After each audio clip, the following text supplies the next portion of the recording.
This Torah class is brought to you by TorahAnytime.com. The topic we're going to talk about this evening is Shmiras Ha'inayim, guarding one's eyes.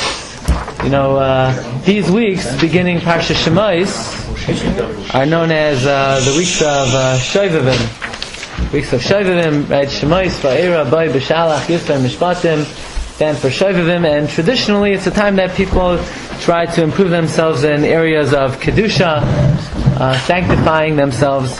So we're going to examine something that's very interesting. And that is, if you notice, when you put on tefillin in the morning, you look at your tefillin shel rosh. If you ever took a look at it, actually, if you're up enough, if you're actually awake, when you're putting on your tefillin, you'll notice that out of the bias of the tefillin, there are a few hairs sticking out. You ever see that? Yeah. It's actually the hairs of an egal, of a calf. It's halach l'Moshe Sinai that for tefillin to be kosher, they have to have these hairs sticking out of the bias. So the question is, why in the world do we have hair sticking out of the bias of the tefillin? So there's a very interesting sefer. The sefer is called Metzudas David. Metzudas David was written by the Radvaz. Anyone ever hear the Radvaz? Yes. Radvaz was the Rebbe of the Arizal. Okay, he was the Rav in Cairo for 40 years. He wrote hundreds, more than 1,500 shuvas. He was a prolific writer. And he also wrote something like the Sefer HaChinuch. The Sefer HaChinuch is a book that explains the various mitzvahs. So the Metzudas David wrote a book about the mitzvahs, a sefer about the mitzvahs, but he explains the mitzvahs in more of a mystical way. Right? You know, over chillent, you could say anything, right? Yeah. Okay. So anyway, so he writes like this. What's the inyan of having the hair stick out of the tefillin? So he says the following. And he says, basically, whenever a person's about to do a mitzvah, there's somebody going to come down to this world, or somebody who's going to rear his ugly head. Who's that? The Satan, the Yetzer Hara. He's going to try to stop. Right? So if a Satan sees here you have a Yid, he's about to put on tefillin. Tefillin is an amazing mitzvah, a tremendous mitzvah. Not only, you're doing a mitzvah, actually if you look in the Be'er Halacha, the Be'er Halacha says that when you put on tefillin, you're not just doing a mitzvah, you're actually becoming part of the Chetzah Shel Mitzvah. It's one thing, you bring a carbon, so you're doing the mitzvah. Tefillin, you're becoming part of the item. You're part of the chetzah of the tefillin. The tefillin is wrapped around you. So the Satan's going to rear his ugly head. He's going to try to interfere. So we want to throw the Satan off. We want to, catch him off guard. We want to make him think we're on his side. So what do? We put in hair of an egal. So the Satan's like, oh great! Look what they're doing. They're reminding Hashem about the chet ha'egal. So the Satan has no problem with the mitzvah. So he backs off and he lets us do the mitzvah. So that's the reason that the Metzudas David says that we have halach l'Moshe Sinai, why we have to have the hair sticking out of the egal. He calls this shoichad l'Satan. You got to bribe the Satan. So when we hear a concept like that, does anybody ever come across anywhere else in the Torah where we have this idea of shoichad l'Satan? Shofar. Bribe the Satan. Right. By shofar, there we want to trick. Okay, good. We want to trick the Satan to think that either we don't blow before Rosh Hashanah, or we blow twice, right? Where do we ever try to give something to Satan? Like throw him a bone? The star. Okay, so there it's like, okay, good. There the Torah recognizes the power of the Satan. You have, in Parshas Achreimos, you have something called the Sar La'azazel. What's the Sar La'azazel? You have two goats. They look exactly the same, right? What? Scapegoat, yeah. You have two goats. They look exactly the same. They're the same height, the same color. They look exactly the same. One goat you give to Beis HaMikdash, you're offering the Beis HaMikdash. One goat you throw off the cliff. Supposedly it's going to the Satan. So what in the world is this concept? You bring a carbon to the Satan, like all of a sudden the Satan is like some kind of God, chas v'shalom, that you're offering a carbon? And what's this idea that you want to throw the Satan a bone? So it almost sounds like it's some kind of, Kabbalistic idea that we have absolutely no idea what it means, that the Satan's going to interfere with us putting on tefillin, so we remind him of the chet ha'egal, so he backs off. He thinks we're doing an avera, so he lets us do the mitzvah. How do we understand this? So the Michtav Me'Eliyahu explains this on a very practical level. Okay? And the idea, Rabbi said, that the Michtav Me'Eliyahu advances, I find to be the most powerful tool that I know against the Yetzer Hara. Okay? And I'm not exaggerating when I say that. He says like this. Yeah, I have little kids at home. So, you tell them it's 8 o'clock. Get to bed already! What are you up for reading? We're reading. Get into bed! So what does the kid say? No. So what do? Get into bed! And what does the kid say? No, right? So what do? You scream louder. And the louder you scream, the more the kid is stubborn. And the more the kid is stubborn, the more you scream. And basically, the more you push, the more they push back. Right? You ever, you call up the company, they send you a bad product. So you say, I don't understand, you send me a pair of shoes, I order 9.5. Sir, you ordered a 9. I ordered 9.5, what are you talking about? They say, sir, on our record we have 9. That's it, I'm never shopping in your store again. Fine, we don't need you, right? The more you argue with somebody, the more you put pressure on somebody, the more they fight back. That's human nature. Even in the laws of physics, if you take a hatchet, now I don't know if this is true or not, but this is what he says. That, if you take a hatchet, the harder you exert force on something, the more that thing exerts force on the item you're using. Yeah, is that true? That's what he says. So yeah. Newton. Physics. Yeah, it's one of the laws of physics. Any force you put oppositely, it exerts an equal and opposite force back onto you. Exactly. Anytime you exert force on something, the laws of physics say, that's what he says. What is that principle called? Newton's third law. You don't remember? Okay. Good. I don't remember. Or, for example, like this. You ever try, you're in the middle of davening, and something pops into your head, maybe you shouldn't be thinking about. Or b'chlal, some improper thought enters a person's mind.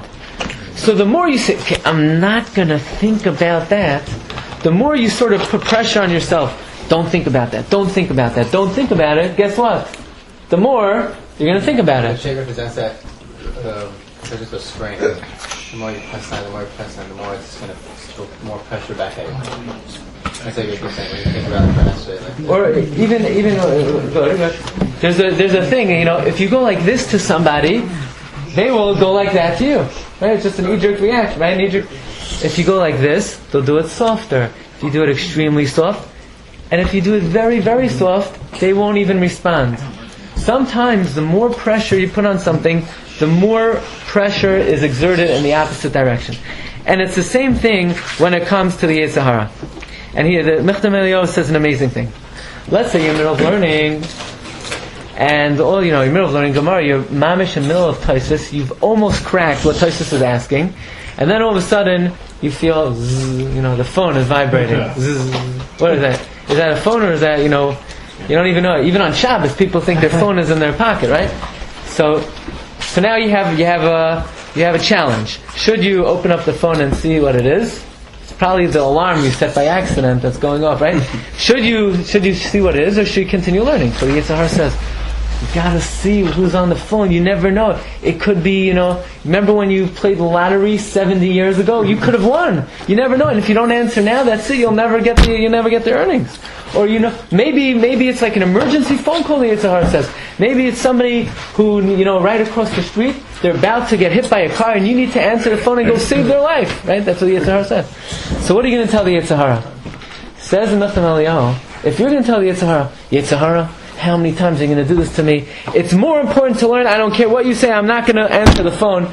Guess who's going to win? The Yetzer Hara will win every single time. Because for you, if you're going to tell the Yetzer Hara no, guess what the Yetzer Hara is going to say? Yes. And the more you say no, I have to learn, the Yetzer Hara is going to come up with every reason in the world why you shouldn't be learning. So if you're going to fight the Yetzer Hara by saying no, Yetzer Hara is going to counteract that by saying yes, yes, yes, a lot stronger than you. So says the Mechtam Eliyahu, how do you conquer the Yetzer Hara? The only way to conquer the Yetzer Hara is you got to throw him a bone. How do you throw him a bone? You say the following: Yetzer Hara, you're right. This is a very important phone call, and that's why I'm going to check who's on my phone in 5 minutes. You're right. But not right now. I'm not going to. Right now, let me just finish up this kasha of Tosfos. As soon as I learn for 5 minutes, I'm going to look at the phone. So what are you doing? You're not really throwing the Yetzer Hara bone. You're not really going to be mevatel, but you're sort of giving in a little bit, just enough to get him off your back, that he lessens up the pressure so that you could overcome. This is called shochad l'satan. You're giving a bribe to the satan. You're not saying, no. There's no way I'm going to be mevatel right now. If you say no, yeah, sometimes you win. If you learned a good Musar Seder and you're really flying high and you're doing well that day, maybe you'll be able to overcome the Yetzer Hara. But in most cases, you're much better off, instead of saying no, say, you're right, Yetzer Hara. I'm going to look at my phone in 5 minutes. Once you tell the Yetzer Hara in 5 minutes, you've given in to him, guess what's going to happen? You'll be able to learn for 5 minutes, and then by the time 5 minutes are over, Yetzer Hara already retreated. Because he thinks, this guy's on my side. You threw him a bone. And come in.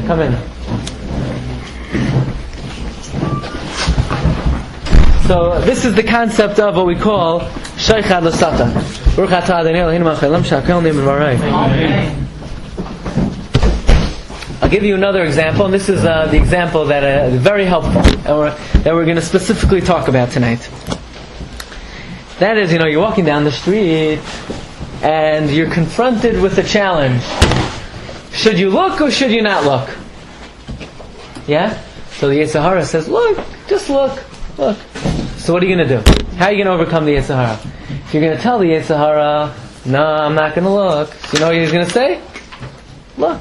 And he said, no, wait. He said, just do it. And the more you fight with him, no, the more he's going to say, yes. Be very difficult to overcome. So you tell the Yetzer Hara says, look, it'll be geschmack. What's the big deal? Just look one time, then you go right into the yeshiva. No, nobody will know, nobody will care. You make believe it never happened. So you tell the Yetzer Hara, you're right, it'll be very geschmack. That's why next time I walk down the street, I'm going to look at everything. Just right now, this time, I'm not going to look now, this time. Next time, and the time after that, and next week, and forever, I'm always going to look at it. Don't worry, I'm on your side. Just this time, I'm not going to look this time. So the Yetzer Hara sort of says, you're throwing me a bone? You're on my side? He backs off. It backs off enough just to, I'm saying one's a naseh, one's a lo saseh. It's one thing to say, back off from learning in 10 minutes. Yeah. Like, I'll look at my phone in 10 minutes. Okay, fine. You didn't learn for a minute and you got distracted. But if you fail, if he gets you in the end. If he gets you in the end for this, it's a much bigger, it's an aveira. Yeah, but if you tell him no, we're talking about doing it right now. It might not work now. Very likely it won't work now. Psychologically, to head off with the Yetzer Hara, where he wants you to do something, and you just to say, scram, get out of here, very difficult to fight the Yetzer Hara that way. You're not really giving in. You don't plan really to look next time. It's a psychological ploy. It's a way to deal with the challenge. Part of the reason why a challenge is so hard is because for a person in his mind to say, what? I'm never, what the Yetzer Hara says? He says like this, come on, give me a break. You're not going to look? You're telling me, the Yetzer Hara says, you're never going to look at anything improper ever again? Yetzer Hara says, that's impossible, so why bother? That's the argument of the Yetzer Hara. So that's a very hard psychological argument to win. Because you know yourself, is it possible always to be careful? So you tell the Yetzer Hara, you're right. I'm not always going to be careful. Instead of putting all the pressure on yourself that you have to always be careful, you don't have to worry about always at the moment. You don't have to decide you're going to be a tzaddik for the rest of your life at this moment. All you need to worry about is the sign at hand. And the sign at hand is right now. And the way to get around that is you sort of throw the Yetzer Hara bone. You tell them, yeah, you're right, it's very geschmack to look. And don't worry, Yetzer Hara, we'll have plenty of opportunities. Don't worry, there are plenty of chances. That's what you tell the Yetzer Hara. And once you tell him that, then the next time you're walking down the block, he's not even going to bother you. That's the way he operates. Why is that? So Nachman explains that the same way the Yetzer Hara could trick a person very easily, the Yetzer Hara is very gullible. The Yetzer Hara could trick a person very easily. We have the ability to what's called give him a taste of his own medicine. I'll give you a perfect example. Most of the time when a person hears Musar, let's say a person hears a great Musar shmuz, about learning, about anything he's going to accept upon himself. So what does the Yetzer Hara say? The Yetzer Hara says, this Rosh Hashiva, you're going to listen to what he's saying? He doesn't know what he's talking about. This guy, you should don't listen to a word. The Yetzer Hara doesn't say that. What does the Yetzer Hara say? The Yetzer Hara says, that was such a good Musar Shmuel. It was so inspiring. That's why next week, at the beginning of the week, you're going to start to do everything he said. Just until the week, for this week, let's just finish up the week. We'll wait for a new week. We'll wait for a fresh week. What is it? Anytime a person feels Hesirus, anytime a person is inspired, what does the Yetzer Hara say? Wonderful inspiration. That's why you're going to start tomorrow. That's the trick of the Yetzer Hara. The main trick of the Yetzer Hara, the Mesilas Yesharim says, that there are so many people that know what their obligation in this world is, and yet they don't do anything. You know why? Because they're lazy and they say tomorrow, tomorrow, tomorrow, tomorrow. The main trick of the Yetzer Hara against us is what? Tomorrow. The main trick of the Yetzer Hara is tomorrow. Anytime a person has an inspiration to do something, Yetzer Hara always says tomorrow, tomorrow, tomorrow. So you know what? Basically what we're doing now is we're giving the Yetzer Hara a taste of his own medicine. When he comes to us, do this Avera, do this Avera, so you know what we tell him? Tomorrow, tomorrow. That's all it is. It's Sheikhad L'Satan. You're giving him a taste of his own medicine. So that's the concept that the Radvaz is bringing down by the tefillin.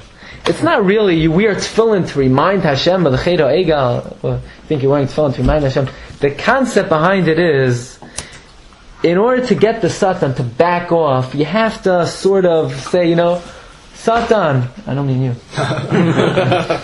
That's only because we're almost related. You didn't know that? I'll tell you after. You have to tell the Satan that you're on my team. I'm on your side. Looking, we're going to look from now on. We're going to look, just not today, not this time. Okay, so that's the first trick I want to talk about. The first trick, just to reiterate, is when a person is confronted with an nisayon. I find the best eitzah is you tell the Satan, next time I'm going to do it. Next time, not this time. Next time. This way the Yetzer Hara says, okay, fine. I have this guy. I'll take care of him. It's a very good psychological trick. I'll tell you, I saw it recently. Isn't that dangerous that you're going to actually look every single time after it? It's not going to happen? You don't have to take like a neder that you're going to look every single time. You don't have to take write down a shvua and get to Aiden that you're going to do it. Safer Torah. The next time it's going to be more. I'll tell you, right? It works with my kids. Let's say you tell me, go to sleep now. What do they say? No. So what do I say? Okay. I have a great idea. You could read for 30 more seconds and then we're going to go to sleep. So they don't have a problem with that. But if you tell them you're going to do it now, no, yeah, no, yeah. Say, you can, honey, continue reading for 30 seconds and then you're going to go to sleep. It works. Or it works a lot easier than if you just say, absolutely not. That's what, it's They go to sleep. What? Then they go to sleep. The next time they go look. No, it's because they agree to what you want. There's something that's not coming to you now that you should look tomorrow. And he's not going to come tomorrow? No, that's the concept. The concept is that you throw him the bone. That's the way he works. That's the way he works. The way he works is that you're able to trick him in this way. Isn't the Matthias against that? When you're preaching the Son again, it's not just like, oh yeah, it's not like Look, it doesn't mean that something will never come back ever again because one time you beat him, right? He's constantly on guard. But in general, very likely the next time you're walking down the street in the same situation, because once you've conquered him, so you've strengthened your own muscles, so next time it will be easier for you to conquer. It doesn't mean he'll never come back. He's mechadesh alav b'chol yom, and he's miskaber alav b'chol yom. So it doesn't mean the Yetzer Hara says, oh, you beat me one time, okay, I'm going to retire and move to Florida. The Yetzer Hara is still, he's still in action. I found another... Hasn't something picked up on our stuff by now? No, it's like, it's like the shofar. It's like every single year he thinks that's the way he's programmed. That's the way he's programmed. Something's been around for all these years, and something's not stupid, so it hasn't... However it works now, it works now. I hear, look. Psychological... It's a psychological trick. I found another example, like this.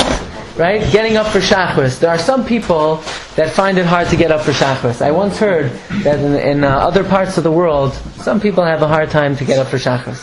Why? Part of the... Right? Imagine if, a person, their brother was making a bris, and the bris was 6:30. Are they going to have a hard time getting up that morning? Probably. It would probably be a lot easier for them. Why? It's a one-time thing. They know, a special occasion, one-time thing they could get up. But to get up today on a Tuesday, you know what you're thinking to yourself? I have to get up now? Snowballed with getting up today is the fact, what? I have to get up every single day early before Shacharis? So you know what you think to yourself? You say, it's too hard to get up every single day. And therefore you tell yourself, I'm not going to get up today. But that's the Satan talking. That's the Satan trying to convince you that somehow getting up early today, somehow involved in that is getting up early every single day for the rest of your life. So I saw the Kitzur Shulchan Aruch says a very interesting thing. Kitzur says that it's not hard to get up in the morning. It's actually, he says, very easy. As long as you do it 3 times. If you get up early, if you force yourself 3 times to get up early, it becomes easy. Why does it become easy? Habit. Right? One day you're going to look back and you're going to say, what? I lived in this apartment? With that, in that room over there. I saw what's going on over there. I live there? How did I live there? Saying, right? What? Yeah.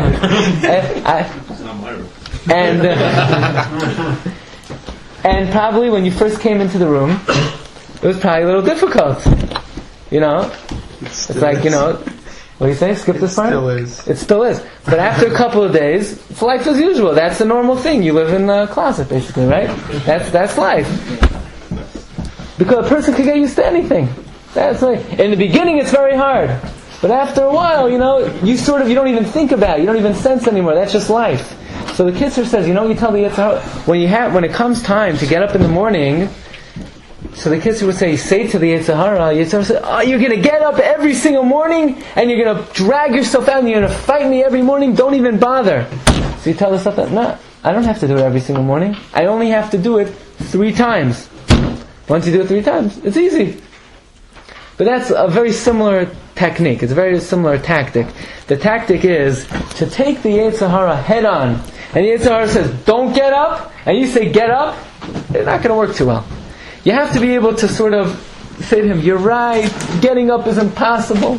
It's impossible to get up on time for Shacharis every single day of the year.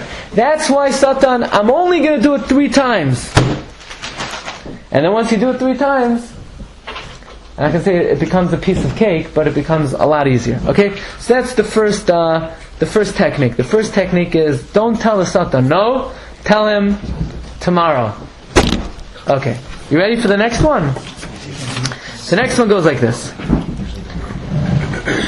Friday night, your mother lights the Shabbos candles, and they wave, even though nobody knows why exactly they're waving to the candles.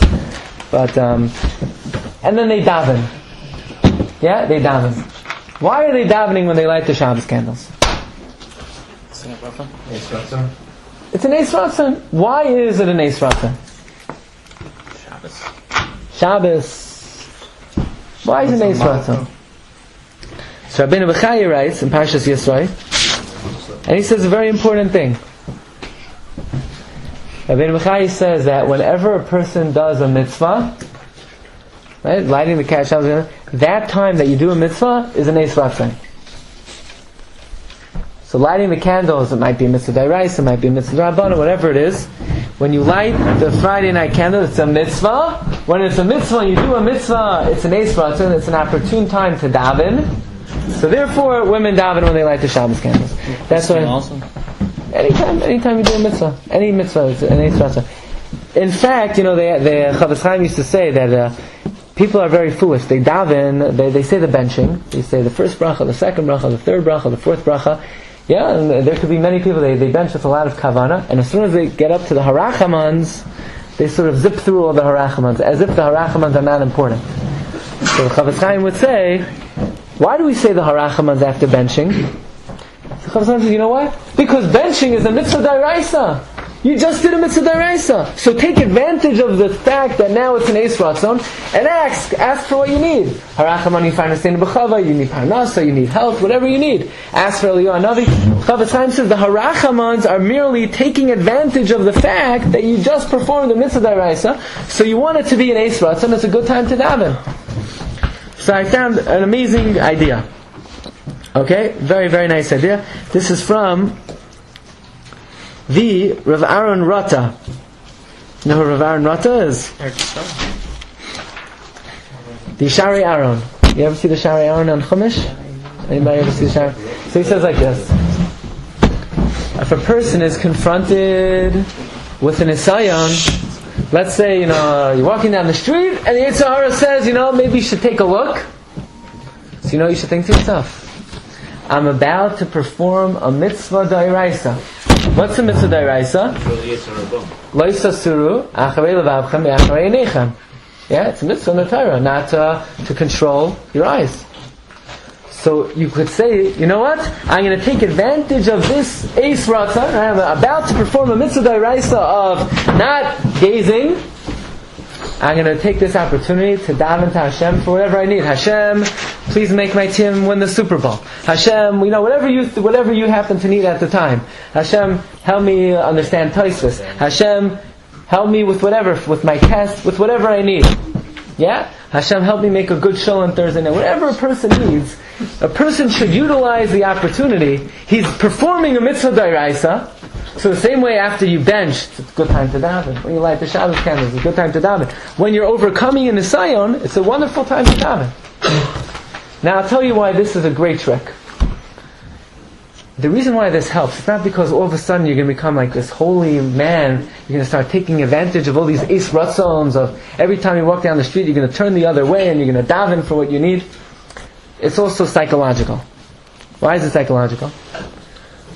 Most of the time that a person does an Avera, it's not premeditated. What I mean is like this.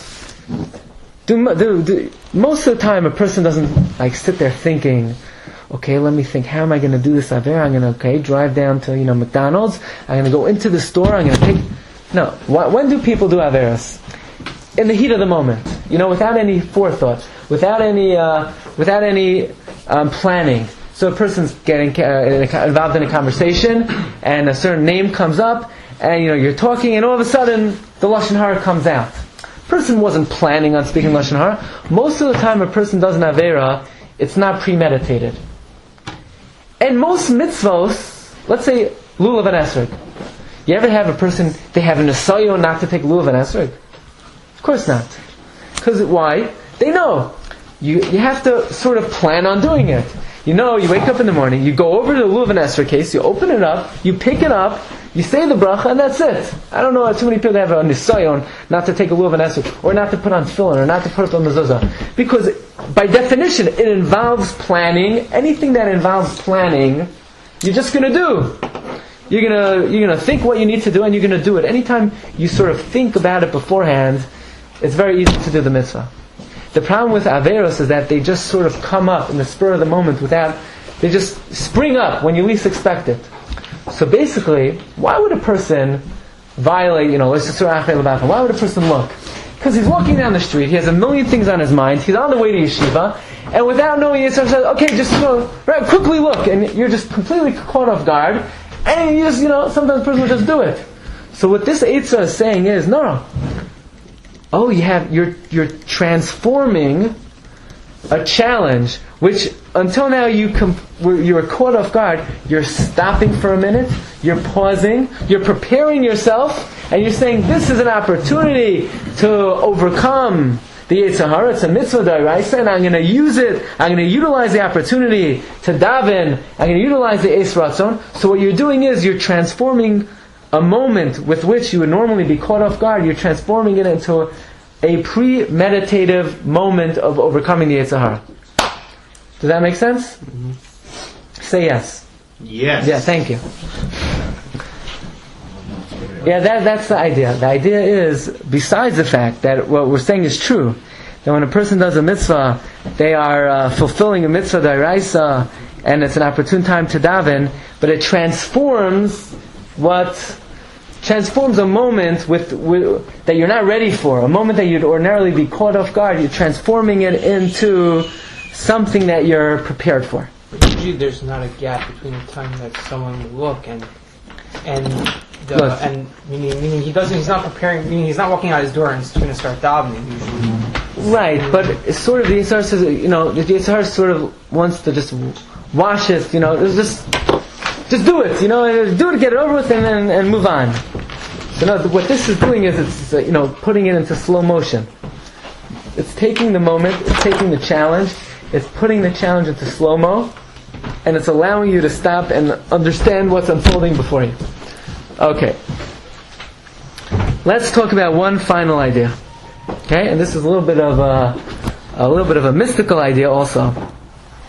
And that is, the Gemara tells us in Masechta Nida that when a baby is in his mother's womb, so it tells us how the baby is folded over, and its head it's on his knees, and so forth, and its mouth is closed, and the Gemara says the baby eats from what the mother eats. And the Gemara says the following: there's a candle lit over the baby's head, from which the child is able to see from one end of the world to the other end of the world.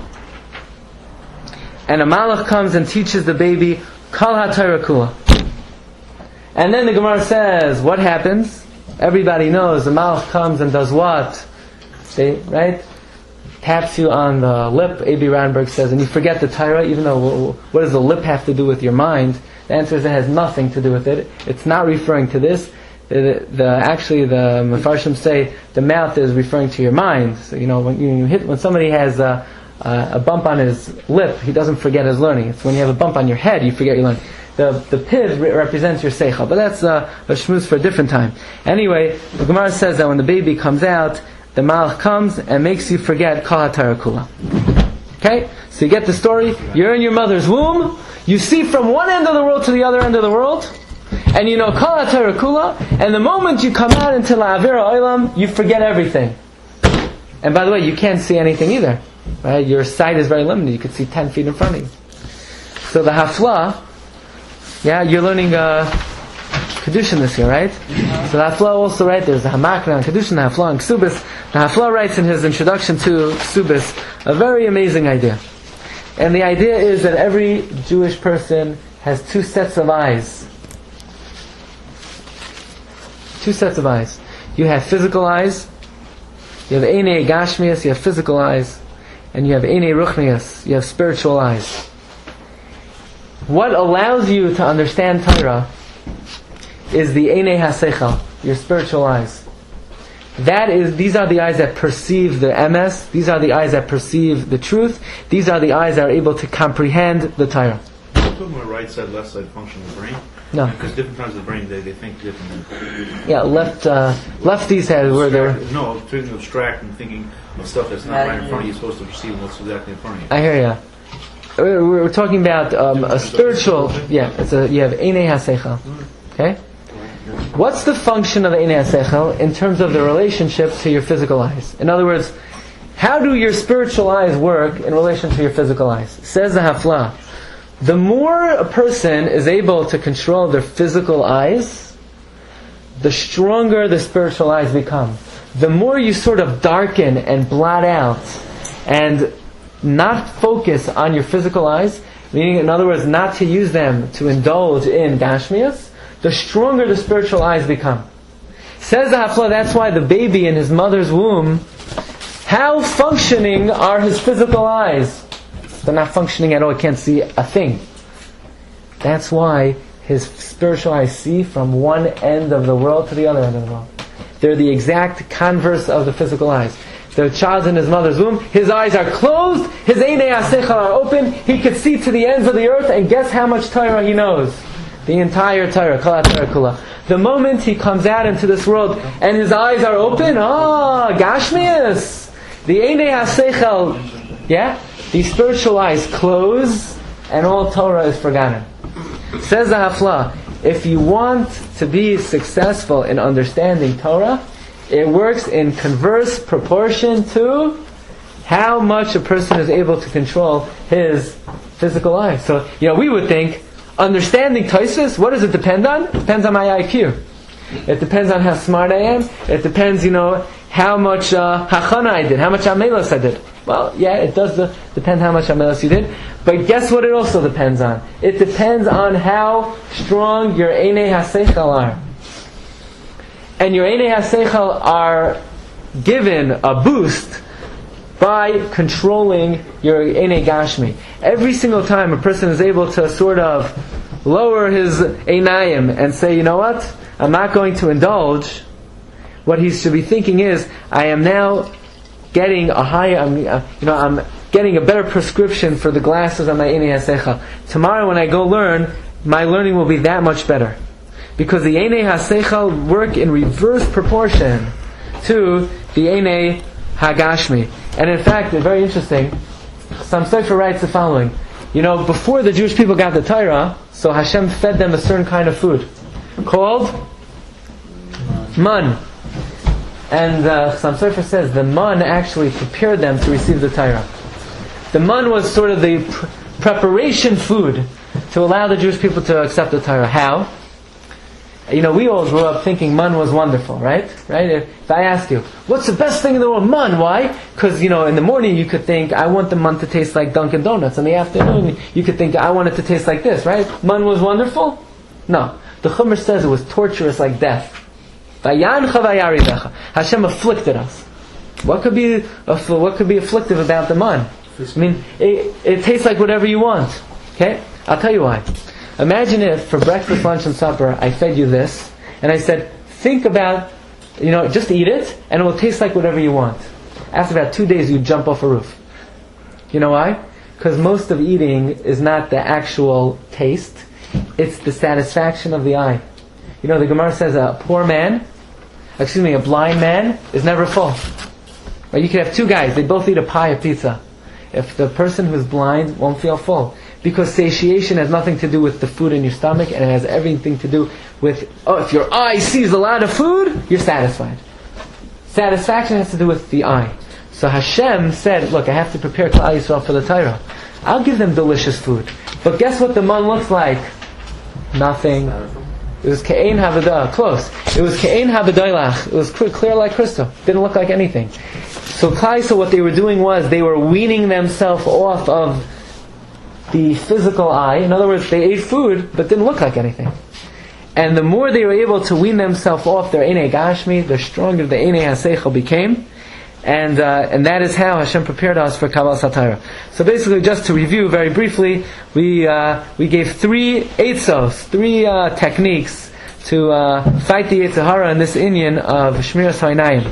The first idea, which I think works the best, is Satan comes, look, don't tell him no, tell him in an hour, tomorrow, not now.